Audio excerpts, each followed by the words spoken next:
Responsibility for where this country is doesn't lie only with those MPs who were sent to parliament with a public vote. It also lies with the professionals in this country. Lawyers, doctors, accountants, bankers, all the professionals in this country have to take responsibility. We can't pass the buck. If we all get together in our areas and we stand up, only it can be done. If everybody stands up, right, we can change this. People came in the Aragali and stood up. We need to see them standing up, not just on the street, but in every position they are in, and standing up so that the right thing will be done. Then we can change this country.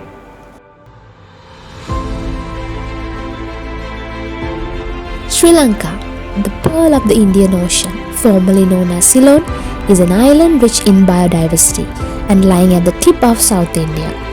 It has attracted visitors for centuries for its natural beauty. Its rich culture can be attributed to different communities on the island and the history spanning over 2,500 years back. Nearly 150 years being under foreign invaders, Sri Lanka became an independent country by 1948. But no longer Sri Lanka had to experience a civil war that lasted nearly 3 decades, which was concluded by year 2009. Focusing on the recent past, starting from Easter attack followed by the global pandemic that lasted nearly 2 years, the past 3 years have been very difficult for the Sri Lankans, even though they remain resilient and still positive, looking for a light at the end of the tunnel. Things turned worse where Sri Lankans had to experience the worst ever economic crisis which started grappling the island. The Sri Lankans are experiencing a lack of foreign currency, consequently resulting in shortages of essential items such as fuel, gas, certain food items and even medical supplies, all of which are the results of the corruption and the mismanagement of the economy by the politicians who came into power time to time since independence. During my visits over the years, I watched a promising country go to waste. These are words famously said by Lee Kuan Yew about Sri Lanka, which is currently experiencing a severe economic and political crisis that recently resulted in a default on debt obligations. Additionally, the nation's foreign exchange reserves are almost depleted, which limits its ability to buy imports and raises domestic cost for goods and services. We all know the current situation that we are going through. We all experience it in day-to-day life. It's beyond the explanations and unimaginable. So, without further ado, it gives me a great pleasure to introduce our esteemed resource person for today, Honorable Eran Wickramaratne. To give a brief introduction to Mr. Eran, he is a Member of Parliament, a Sri Lankan banker and a politician. He is the former State Minister of Finance. He was the Deputy Minister of Investment Promotions and Highways under 100 Days Program. He was the former CEO of NDB Bank and former Chairman of the Information Communication Technology Agency. He studied at Royal College Colombo, gained BA Hons in Economics and Politics and MSc in Economics from University of London. Having said all that, his qualifications and experiences far exceed the short introduction. So, I would like to warmly welcome Mr. Eran Wickramaratne. Thank you. Thank you. So, sir, I would like to start our conversation here, sir. So, how we got into this situation, how we got into this mess has been a long and complicated story. We have come up with different initiatives to get out of this economic crisis. But before we get into the recovery plan, could you give us a small highlight on how we ended up in this situation? What events led to this situation in the country? Thank you for inviting me. I would say that I would like to just go back a bit in history because Denali referred to Lee Kuan Yew, and that's going back 60-70 years. And if you go back 60 or 70 years and you make the comparison between a country like Singapore and ourselves, and as you said, Lee Kuan Yew had lots of insight. Yeah. And we can see that when we go back and look in history, we read the books, all that kind of thing. And I think before we get into the economic crisis, right, we have a crisis of governance. And Sri Lanka has a crisis of governance. If you look at it, Singapore is also a multicultural society. Sri Lanka is also a multicultural society. Singapore resolved its multiculturalism in a different way, and Sri Lanka doesn't appear to have resolved it even 75 years later. You see, where lots of people tell us, because we are struggling with a problem in the country and in the south, that you haven't solved our problem in the north. Some members of parliament come and tell us, right? So clearly we have a problem. So I think we need to go into our values first before we start talking about the crisis. I think values precede governance, politics and economics. If we need to have a value system where everybody is born equal. Everybody is equal. Everybody has dignity. You see, everybody is entitled to the rule of law and for equality before the law, right? So if we get our basic values, you know, on equality, social justice, right, and then if you have chosen the way of life, or a democratic way of life, then we can frame the rest like that. So I would say first go to values, and I would say the values are the fundamental issue. With the values, our political leaders had insight. Lots of countries had multicultural societies, right? It's not just Singapore. I mean, in Asia we have next door we have Malaysia, which also had lots of problems right at the beginning, right? Then we have India, lots of countries, right? And they have resolved these issues. Even Western countries have had these kinds of issues. You think about even Canada, people are going to Canada, French speaking, English speaking Canada. All these countries have in one way or the other been able to solve the fundamental issues, and you go back to values. Depending on those values, then you fashion your constitution, you fashion your law, you fashion your way of governance, right, where everybody becomes participatory. And one value in that is having a merit-based system. You see, I worked in the private sector, right, and in the private sector largely it was merit-based. We never really asked somebody about his birth and, you know, his race, religion, caste, class didn't really matter. We looked at the qualification, we looked at the skill sets, we looked at the attitude, and we hired the person because we want the person to perform. It was a merit-based system. But unfortunately, Sri Lanka is still not a merit-based system. I think one thing that's come from the recent protest is that young people have been telling us, right, they don't care about families and family politics. You know, they don't care about all these other differences that we have, that people should be treated on merit and we should create a merit-based system. And that's coming from my generation failed, it's coming from the younger generations who are telling us that we should have a merit-based system.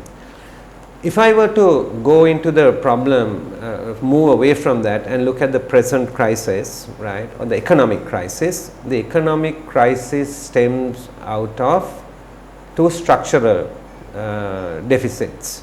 One structural deficit is this country has a budget deficit. So we are always spending more than we are earning, in simple words. The other crisis that we have is a balance of payments deficit, right? We are spending more foreign currency, right, than we are earning foreign currency. These deficits have been there for decades. No single government could be blamed for it. Every government is responsible in not really tackling the structural problems. I will say this, some managed it better than the others. The worst possible management has come in the last 2 years because they mismanaged the thing. There is a problem, structures were not addressed, but they have mismanaged it. And therefore, you know, as soon as this president came, one of the big mistakes he made is he just changed the tax, right, and did away with the tax, and the revenue of the country just collapsed suddenly by nearly 1/3. No scientific basis. In fact, in the previous period, we were trying to build it up. No scientific basis. And then, so these two deficits have been there, but this government mismanaged it. It started from a mismanagement of governance. Governance I define as political and management, mismanagement, governance mismanagement, and then it led to an economics issue. So you have a president, he's elected overwhelmingly, he gets more power by amending the constitution, he bypasses the cabinet of his own party, bypasses parliament, deals with a few officials and tries to run the country and the economy. His own cabinet revolts and there's hugely a governance crisis in the country.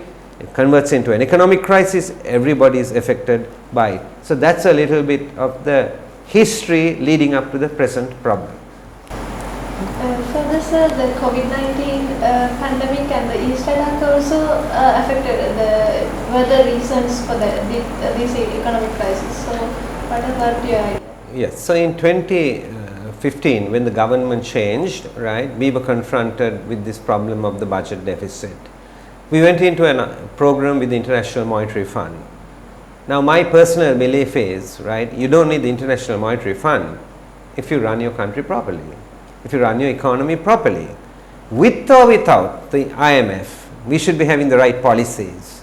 You see, otherwise what happens is people think that the IMF can come in and in some way save us. It doesn't really happen like that, right? Countries go to the IMF is an admission that they have mismanaged their economy. And when the IMF comes in, right, it gives a message that there is going to be some kind of financial discipline in the economy. Then the markets read it positive, the rating agencies read it positive, and therefore you can proceed. So I think we need to put the International Monetary Fund in its proper perspective. So we went into a program with the International Monetary Fund, and one of the things we said was we will reduce the budget deficit over a period of time to 3.5% of GDP.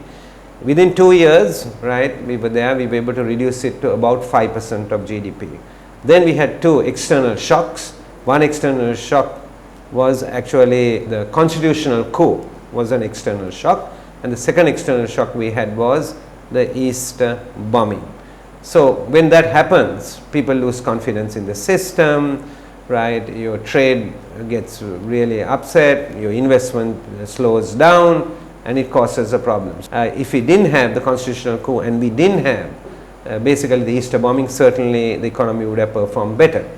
And then you came into the COVID, right? The COVID is something that you couldn't have planned, right? The whole world was faced with the COVID, right? So I would very clearly say that the COVID is not the reason for our problem, right? The COVID accentuated the problem. Right, and one of the main issues with the COVID was, apart from people falling ill and having to get everybody vaccinated and that expense, it's really the fact that tourism plunged, and tourism was a big income. The tourist income went down. We had at the height of it more than 1.5 million tourists coming into the country, and today a few 100,000 are coming into the country.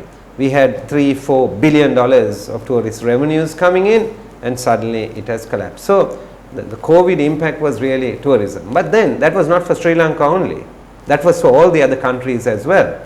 And in those 2021, 22, that period, from 2020, in those 2 years, right, that impact was big on countries in Asia.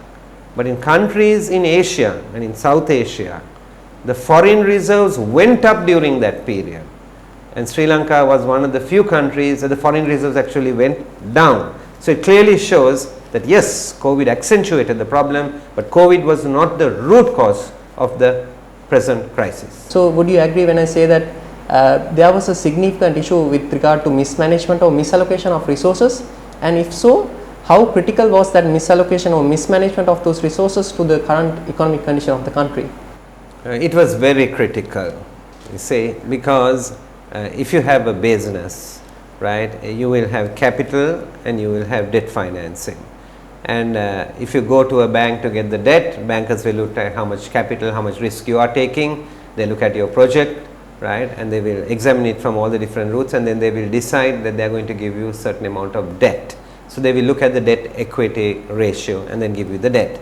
And the banker will then make sure that you can repay the debt, because bankers don't give you money because they want to own your assets. They give you the money because they want you to repay the loans, because they are funding it also through deposits and they have to protect depositors. That's the reason they do that.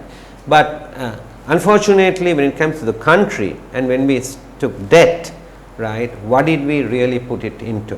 We put it into building infrastructure.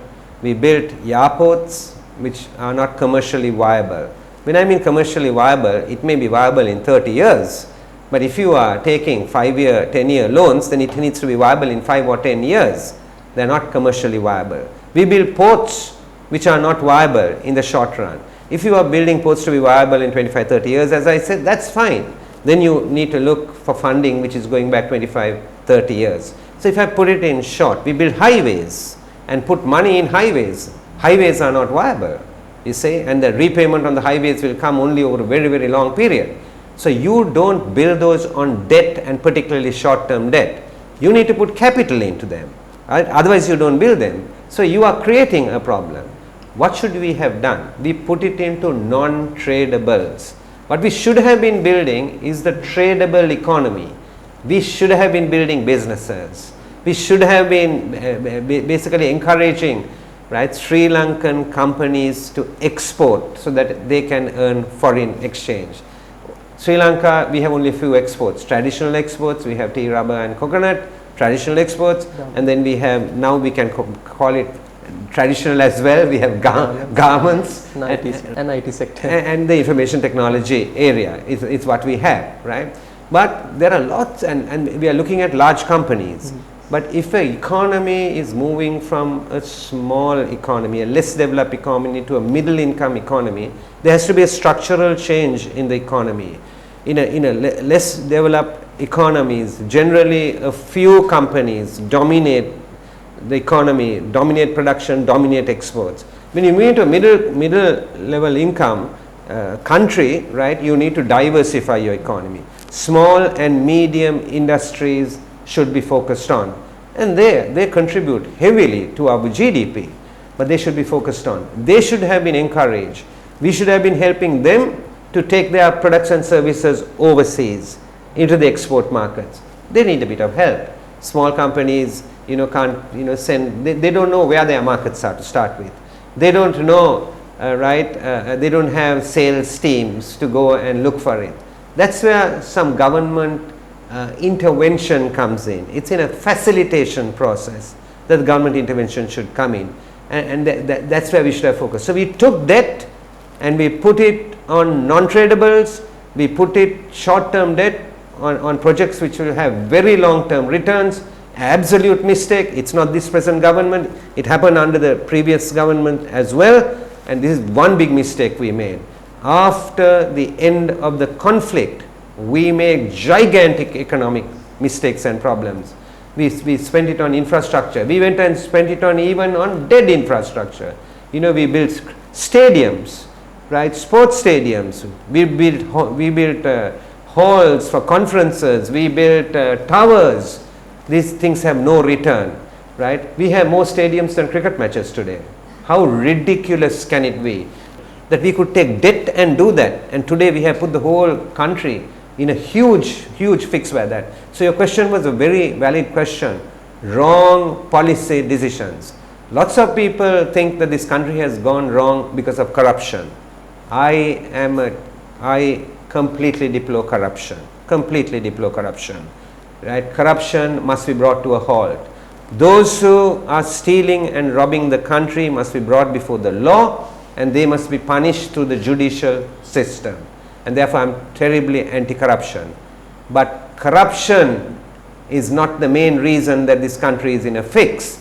It's wrong economic policy that has put this country in this fix, a huge fix. And basically, we had populistic politics. People went and told stories to the population, got a mandate, and came and implemented the wrong policy. So on debt, I completely agree with your question, and I'm saying that the debt was wrongly applied.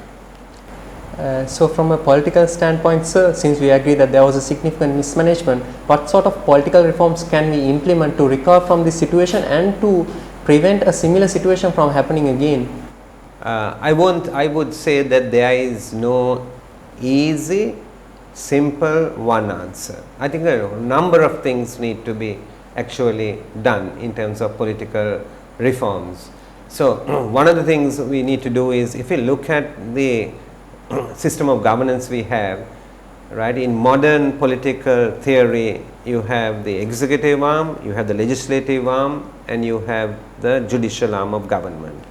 And modern economic theory will tell us that each of these arms of government, one must be independent from the other, and that is probably will give you the best result, and particularly in a democratic system, right. So there are many things that we need to do. If we take, for example, the political, the legislative side of it, right, we have had a system of government where executive power is concentrated in a presidential system.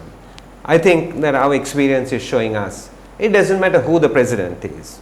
If the past we couldn't sort it for 73 years, I must frankly tell you, I don't have too much hope in the future either. But it's not about individuals. I think we need to move away from looking at individuals. We need to put systems in place. It's systems that we need. And the recent protesters talked a lot about systems change. They said we want a systems change.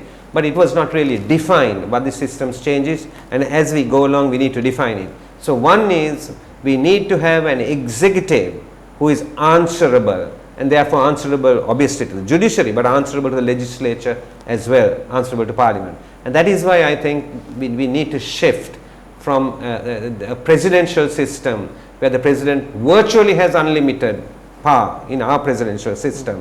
Very few countries in the world have executive has more powers than our presidential system. We should certainly cut the powers of the executive president, right? Then we should have a system in which, right, the executive is generally defined as a president or a prime minister, and a cabinet of ministers should be answerable to parliament, and particularly on financial matters they should be answerable to parliament. So I would say that will be one of the changes that we need.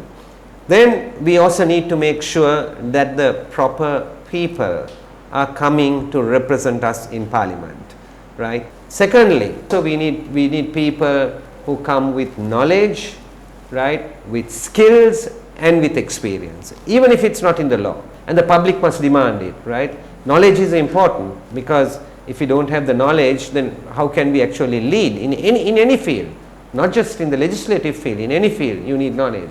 Then I would say that you need skills as well, because you have to convert your knowledge into actually delivering, because some of the legislators become a part of the executive arm of government, can become the president, can become the prime minister, can be a minister, they move into it. So you need a set of skills. And the other important thing, we need also people to come from the corporate sector as well, and we don't have people coming from the corporate sector, and there's a simple reason. The simple reason that people can't come from the corporate sector is there is no income in this. There is no income in this. So going to your question, who is the representative is important. First I would say, right, is we need to have people of integrity and honesty. Two, we need to have people who are knowledgeable, educated, we need to have people with skill sets, and we need to have people with experience also coming into parliament. Now one of the hitches that is there and people complain about is, but the political parties are not nominating the right people. That's also true, I have to admit that, because political parties don't have internal democracy. And if this country is trying to move forward, right, and we are saying a systems change, the system not only in parliament, the system must change even within political parties. You should have democracy within political parties, internal democracy. The merit-based principle will take root if there is internal democracy even within political parties.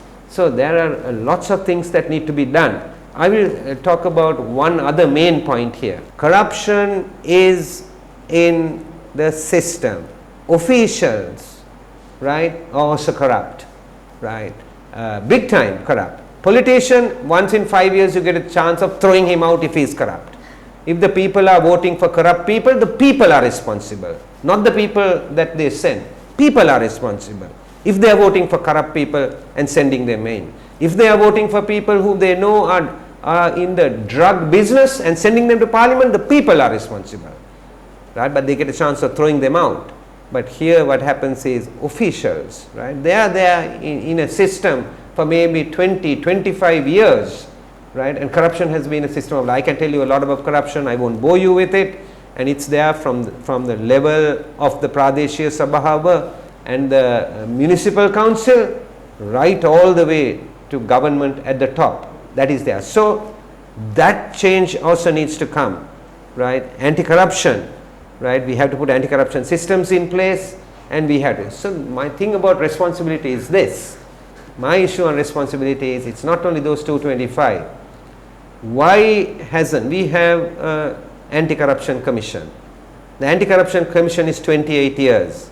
Not a single official or politician who is known has been convicted in this country. Why hasn't that happened? because the Anti-Corruption Commission is not effective, because it's not independent from the government, then I'm a minister. You are the Attorney General of the country. You advise me as the minister. I go and rob, right? Then you have to prosecute me. That's a problem for you. Conflict of interest. Or what you do is you put the case against me. Governments change. You withdraw the case. Right? What's going on here? What's going on? Right? There was a recent study, and in the recent study it's showing that if you go to courts with a case, if you go to courts with a case and you hear that case, then you have two appeals, Court of Appeal and let's say Supreme Court. Average time they said is 17.5 years. Who is responsible for that? Is it the politicians who are responsible to the credit for the delays in the court system? Why have people in this country lost confidence in the political system? It is because the judicial system is not working the way it should work. That is why people have lost confidence. People have lost confidence because we have all kinds of people in parliament, and those MPs in parliament know they can break the law and they can drag it out in the courts till their parliamentary terms are over, right? Because there is no confidence in the judicial system. So my point is this: responsibility for where this country is doesn't lie only with those MPs who were sent to parliament with a public vote. It also lies with the professionals in this country. Lawyers, doctors, accountants, bankers, all the professionals in this country have to take responsibility. We can't pass the buck. If we all get together in our areas and we stand up, only it can be done. One day we can change this. People came in the Aragali and stood up. We need to see them standing up, not just on the street, but in every position they are in, and standing up so that the right thing will be done. Then we can change this country. Thank you very much, sir. Yes, sir. I want to continue your talk about the integrity and honor. The huge issue with the economic and the thing is the public servants. Sometimes government provide jobs to people where the jobs are not exist even. So what is they are providing jobs for the peoples even the jobs are not exist. You are absolutely right. This is one of my officers, and I have an open day. Lots of students come here, lots of people come for jobs. Sometimes mothers come, mostly mothers come with their young people, and they give me a CV, right? And they think it is normal, right, to basically come to a politician looking for a job. This is the culture we have created in this country, and I really feel bad, because I look at that CV sometimes and I look at their O-level results, I look at their A-level results, and their O-level results and A-level results are better than mine. Then I look sometimes at their degree, the class they have got is better than mine. These people are going into politicians, officers, and basically asking for jobs. And then you hear things like, "Putata rasaවක් දෙන්න පුළුවන් නම් ඡන්දෙ දෙනවා." We have created the wrong political culture. I don't know of any country in the world that somebody is going looking for a job to a politician. So this system is deplorable system, right? We must change this system. System change is needed there, right? So what did this government do? Most governments have done that. This government also did. They said we're giving 100,000 new jobs as they came. Right? Why? It's an election promise. You get elected on that basis and you give it. So Dinad, your question is a very vital question. We have, I don't know the exact number, but between 1.5 and 1.6 million public servants in this country. It is one of the highest in the world as a percentage of the population of the country. And of that group also, police and armed forces, we don't know the exact number, but police and armed forces together maybe 300, 400,000. One of the largest, again, as a percentage of the total population, right? And we have all these people there. So you ask the public whom they are serving. You go to a municipal council. You want to get maybe you want them to come and clear your sewer system. You want to get a plan passed, right? I mean, the stories you hear from the public, satisfaction levels, 0 in the public service, right? Delays, huge delays, and then you have to start paying money and compensation, right? Unacceptable. It's unacceptable. We want a really smart public service, right? We want an efficient public service. And I must also say this, we want a well-paid public service. Good people must be attracted by actually compensating them well and paying them properly. That's the public service we want. I learnt this lesson, right, as a management trainee, right, in the 1980s. I was a management trainee, recruited by an international bank, right, and I was sent to Singapore for management training. And as I was a management trainee in Singapore, we had 5 in our group. 3 of these people in our group were from the branch in Singapore. I was the only overseas person from the bank there. And then I found out soon there was a 5th person. And the 5th person was from management trainee from the Singapore government. Recruited by the Singapore government, put into the international bank to be trained as a management trainee. We were talking, we became friends. His qualifications were better than ours. His remuneration was better than ours in the public service, right? But he was put to train with us. Why? 20 years later, when I become in a senior position, he becomes in a senior position in the public service. We are sitting across the same table. We know exactly what each other is talking. We know what the goals are. It's the citizens that are important. We have to work for the citizens in the public service, not for politicians and ministers, but for the country that is there. If I bring some problem to him, he speaks the same language I speak. He understands what I am saying. And then from a public point of view, he will say, this can be done, this can't be done, but this can be done in this particular way. So can you see? Singapore had thought about it. I was a management trainee more than 35 years ago. Right? Singapore had thought about it even before that. So that is why the public service is absolutely essential.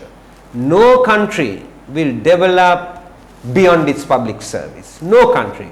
You can have a smart private sector and all that, but there are limits. No country develops beyond its public sector. So the public sector must be given priority, right?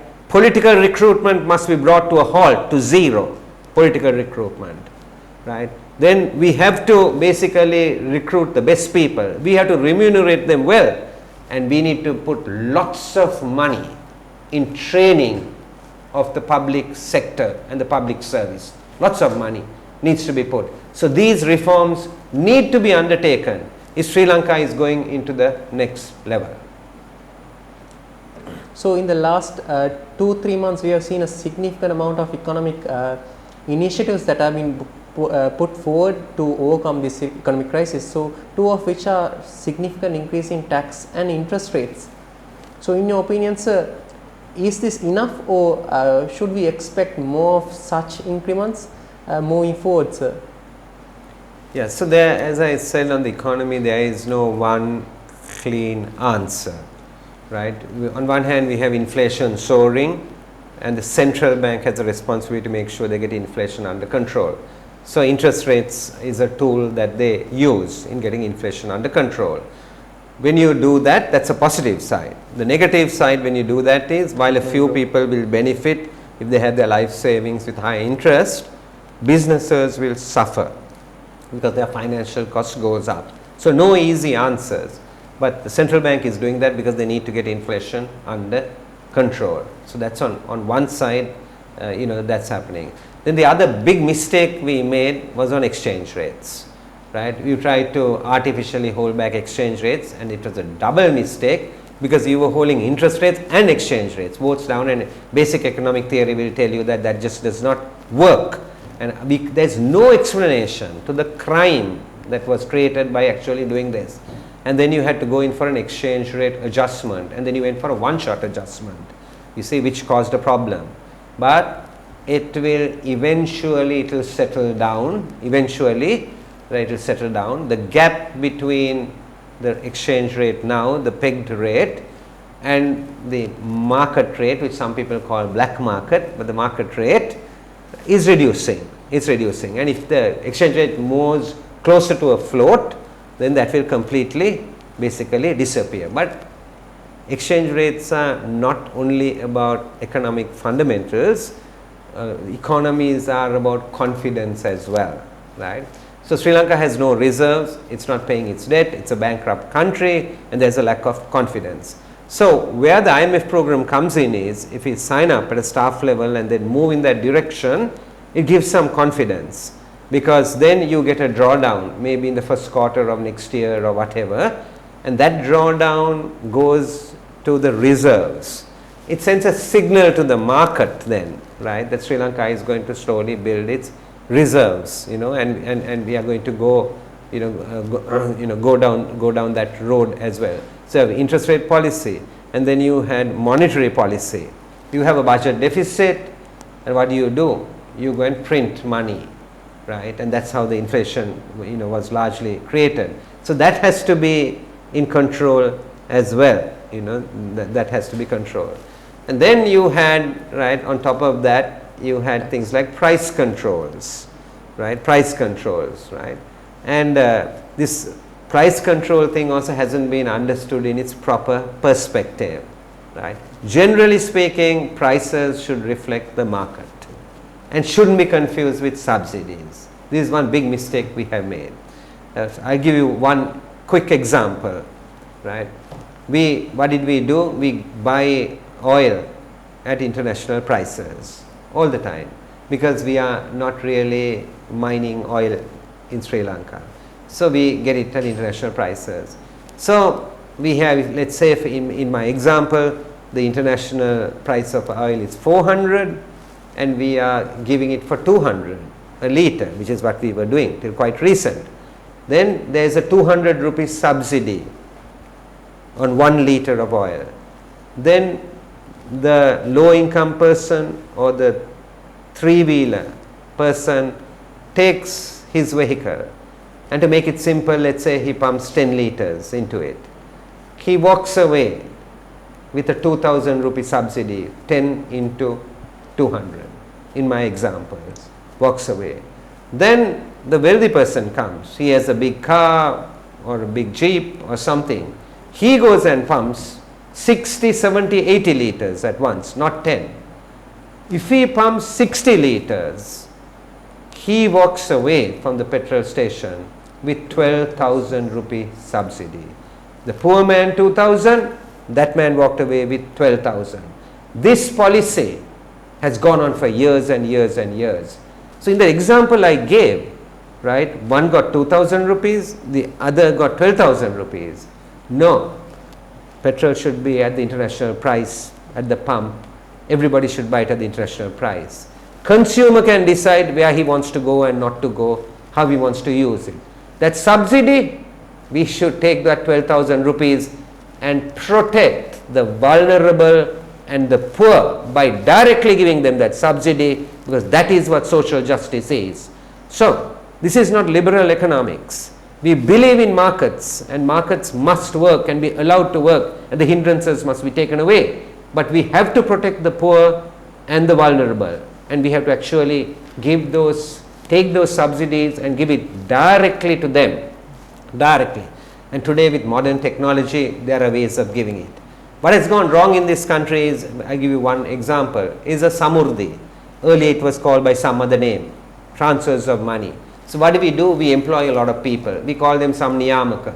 We send them from house to house, and we tell them, you go and see if they deserve to get it, right? How many live here? Do they own the house, not own the house? Do they have assets, this, that and the other? What is, at the end of the day, right, the accusation is that it is a politically motivated and driven program. It doesn't matter which government was there. When the United National Party was in power, that same accusation came. When the Rajapaksas have been in power, the same accusation has come, right? So this is not about individuals and political parties. This system is wrong. They should not be allowed. These politicians must not be allowed to employ people, and they must not have a hand in basically giving social transfers to the poor. They should be banned from doing it. And if it is found that they have had a hand in doing it, the justice process must take care of that also. They must keep their hands off that. Right? There are other ways to do it. For example, recently I saw some research papers and presentations being made, and one was a professor from the Peradeniya University. She works on poverty, right? And she showed us that if you use the electricity bill, right, so you have those who are consuming less than 30 kilowatt hours, that's the poorest, because if you are consuming less than 30 kilowatt hours, that means you have no refrigerator in the house, because the refrigerator will take 30 kilowatt hours over a month. You don't have a refrigerator, so you are poor. Then 60 kilowatt hours, then 90 kilowatt hours. You decide where you are drawing the line, right? And if you take the electricity bill, what do? You charge people, even for electricity, you charge them the market price, just like you charge them for petrol and diesel. Price should be price, but we should take care of the poor. If we use that, and I followed that argument carefully, right, you will get probably, now we have only 50% of the people receiving samurdhi actually deserve it, right? We are probably going to approximately to close to 80 to 90% if just by using the electricity bill, because it's being given to the household. So this is why we have to understand, we have to talk to the public, we have to explain to the public, right, and we have to give it to the public. So you need proper pricing, also you need to shield the poor. That is why it's not liberal economics. We believe in a social market economy. The market must work, and we have to be very clear what we are doing socially should be done on a scientific basis. Yes, sir. So I personally believe that this situation is very good, because things are so bad that people are actually willing to change and willing to have that debate.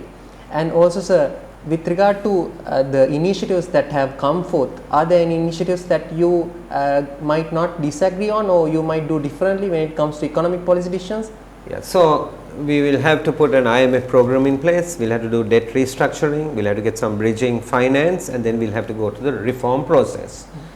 There is one thing that I will say on debt restructuring, right? We have to restructure the foreign debt that we have. We have to restructure it, right? Because we are unable to pay it. So either you don't get paid and then you have a problem, we also have a problem because we can't access markets, but both have a problem. It's not only us.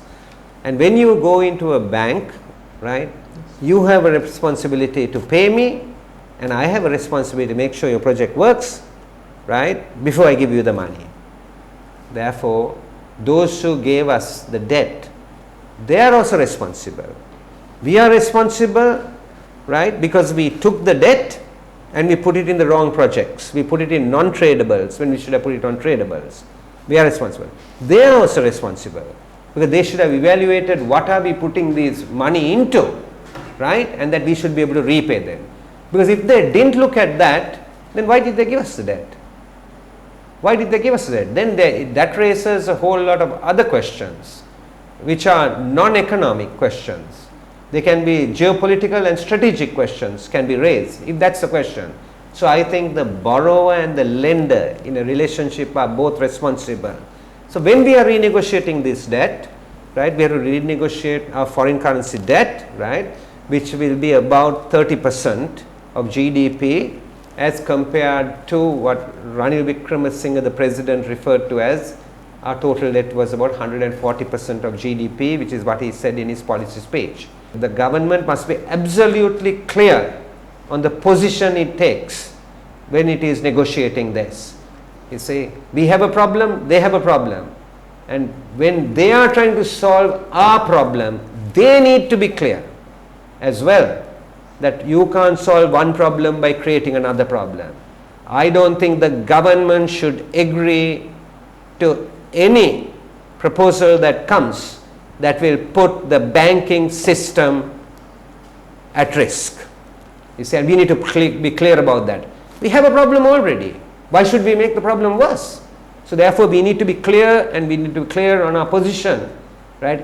That doesn't mean that local borrowers are going to get away There's a price that they could pay, but that price can be taken care of by restructuring this in different ways, and I'm not going to elaborate on that, but it's not the way that some of these advisors and some of these multilateral organizations are suggesting. And that's something that I want to be very clear about and say that very, very clearly. So there are things that we can agree and disagree. There will be other reforms that have to be done. State-owned enterprises. Reforms will have to be done on state-owned enterprises, right? State-owned enterprises, I was glad in the President's speech he said that has to be looked at. These are making huge losses. If state-owned enterprises are making losses because the government is giving subsidies, then that's not the fault of the state-owned enterprise. That's the fault of the government, because the government must include that subsidy in the national budget. That's how, if you are giving, you should give it in the national budget. State-owned enterprises on principle should be run on proper management and financial policies. They may or may not be able to make profits, but certainly losses will not be permitted. Will not be permitted. We have to be firm about that. So if a government decides that they want to give a subsidy, electricity may be, water may be, utility may be, something, transport may be, because for example public transport needs to be promoted. That's something I would say high priority. I would subsidize it. Move away from private transport into public transport to the extent possible. Right? Let school children use the trains and the bus services, improve them, make it electronic, you say, make it safer, and there you can give subsidies, but that subsidy should come from the budget, national budget, and not from the institution. We need to be clear about these things. But the institutions are run on financial and management principles, and the management appointed, that's their responsibility, not to hide behind some wrong government policy.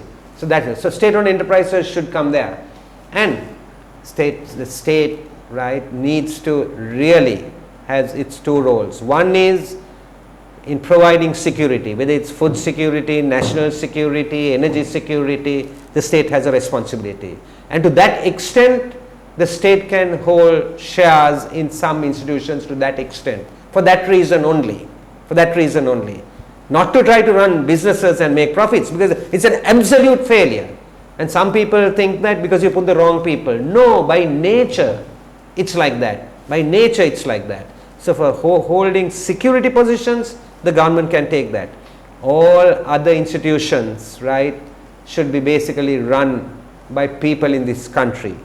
The ownership can be both local, it can be even foreign. It can be local or it can be foreign. The ownership, right? And then it should be run on management and financial principles. What the state should be doing is, we should be taxing those institutions, taking the taxes, and we should be using it properly. Look at this economy and look at the last budget. Look at the expenditure on defense. Well, most people are not talking about it. The expenditure on defense, right? More than 300 billion. What is the expenditure on education? What's the expenditure on health? We need to rebalance this if we want to really improve this country. We have to rebalance this. So what do? We absolutely need to be clear, right, that we want our country and our territory defended. No question about it. But there are modern ways of doing it. There's intelligence, there's technology, and things in which we should be investing. But there are things we should not be investing in as well, and we should look at that, and we should cut that. We should move away from hard infrastructure to soft infrastructure. Where we should be putting this is in education, because the human resources is the biggest asset we have. So we should put it in education. See how little we spend on education, how little we spend on health. It is unthinkable. That's where we should put it. So people talk about free education. I redefine free education. Free education doesn't mean only a government education. Certainly we should invest more in education over, as I said, defense and other things, so that the opportunities are greater. But education is not about the supplier only. Education is about the right of a person, of a child, of a student, a right of a student or a child. So he may get it from the state, or parents might sell an asset and educate him. But the government gives, like in other countries, debt so that he can go and get an education, because he may not be able to get debt on his own, but he can go and get an education, right? That he should take it, and then when he begins to earn, that he can repay it. The primary thing is every student needs a higher education in this country. Children and students are the biggest asset we have. We have only two assets. That's one, and the other asset we have is location. Our location is the other asset. But our human resources, we must invest. So some university education, it doesn't matter where university education. So if we can give a Sri Lankan university, give it. If we can't, let private universities set up here. Right? Why can't Sri Lanka become the education center of South Asia? Not just of this country, of South Asia. Why can't Sri Lanka be the education center? We have to think outside the box. These are things that we need to do. Every child must have a right to a higher education. It can be university, it can be professional, it can be vocational, it can be technical, it can be information technology. Doesn't matter what it is. Every child must have it. So even if they go abroad to work, we don't need to send our mothers and sisters to be housemaids. They can be nurses, they can be qualified professionals if they have to go. The preference is that they remain here, but if they have to go, right? So we should put it in human resources for sure. That is the rebalancing that we have to do. So that is on that side. And the other thing is location, the locational advantage. We are basically the gateway between East and West. Shipping routes gateway, but also not just a gateway, shipping routes gateway. That is why the ports matter. We are the gateway to the Indian subcontinent, into the Indian subcontinent, and we haven't really exploited that. Those are where the big markets are. This is also given to us by nature. It's our natural thing. And I might say this, we need to be integrated to the world. Our defense is our foreign policy, and our foreign policy should be is friends of everybody, enemies of none.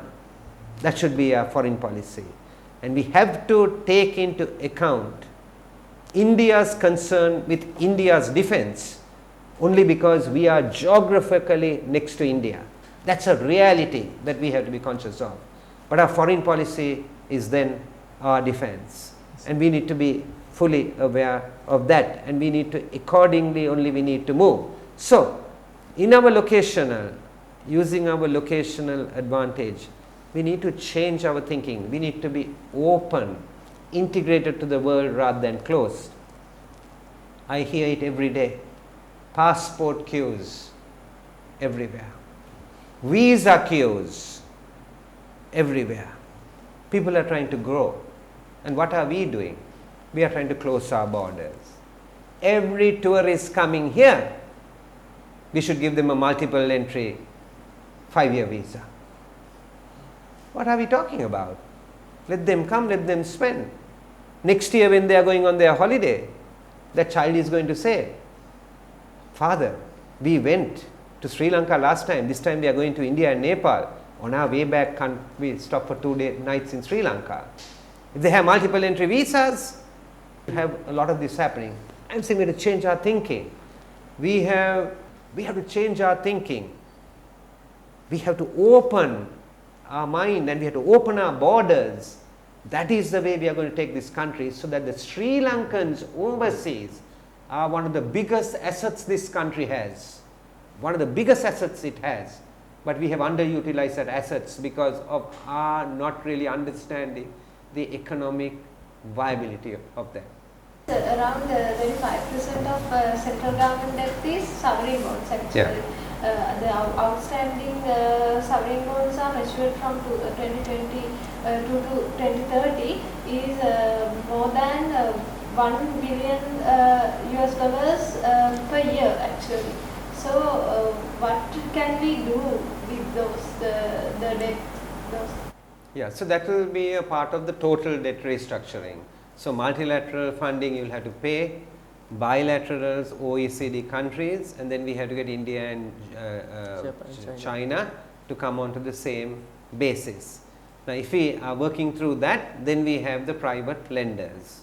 right? And the private lenders naturally will want different conditions, and they will also want to impose conditions. We have to basically negotiate hard. They are also not going to get their money, you see. So we will have to negotiate hard. They'll also have to be reasonable, and we will also have to come up, right, with a reasonable ways of doing it. And I am confident that it can be done. Those who disagree can go to court, and then let it get determined by court. But I think if the vast majority agree, then the others will come around as well, right, in actually resolving the issue. So in your opinion, sir, are we on the right track, or are we about to go in the right track of recovering from this economic crisis? It's too early to say, because you have a new president that has just taken office a few days ago, right.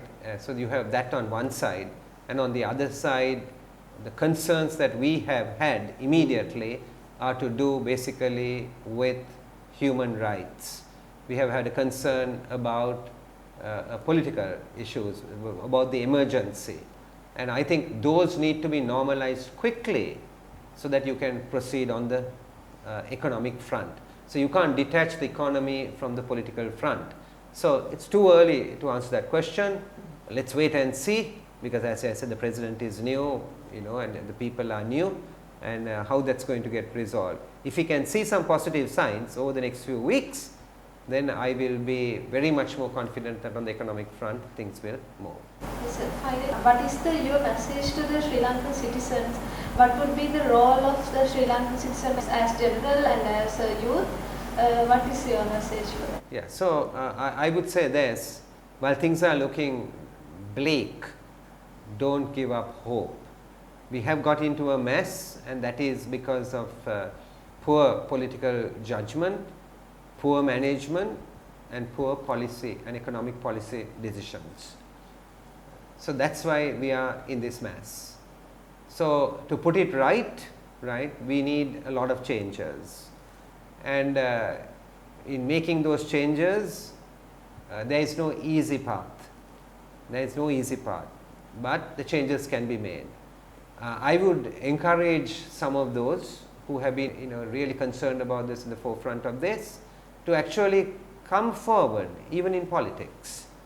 Come forward and join existing political parties, and come, you know, and I'm talking about not just in national politics only, from the municipalities to the provincial councils to the national parliament. They should come, join an existing political party, or form your own political party and come forward, because you feel that you want to do certain changes. So I would say that is one, that's only one. But the changes are not only on the representatives. Then the changes, as we have defined today, are far more far-reaching changes. So we have to keep the pressure up to see those changes. So like you said, we use anti-corruption. We said about the delays in the legal system, right? So we have to keep the pressure up. Then when it comes to taking hard decisions on the economy, reform of the public sector, obviously some people won't like it. When they don't like it, right, and if you are convinced that this change is necessary by the questions you asked me, then you all should be working to convince them that they should accept it. You see, then state-owned enterprises have to be reformed, right? Do you want state-owned enterprises making the losses they are making? Sri Lankan Airlines making the loss it's making? Who are the beneficiaries of it? I'm just using only one. There are hundreds of state-owned enterprises, right? So when you are trying to reform it, everywhere you try to reform, employees are the ones who will have the initial problem. Then we need to be fair by them, but we still need to go through the reform. Then we have to make sure that the public have understood the rationale of why those reforms are needed. So you have a responsibility. One is you have basically been the pivotal point of change, but now we need to transfer change from people to actually systemic change and systems change, and you have a role in that, and therefore you shouldn't give up on that, and you should be continuing to work on that and keeping the pressure up that those who have to change will change. I think we can wrap up for today, sir. Thank you very much. On behalf of the University of Chicago, I would like to give our heartiest gratitude to our esteemed resource person. Thank you. You're most welcome. I've really enjoyed being with you. Thank you very much, sir.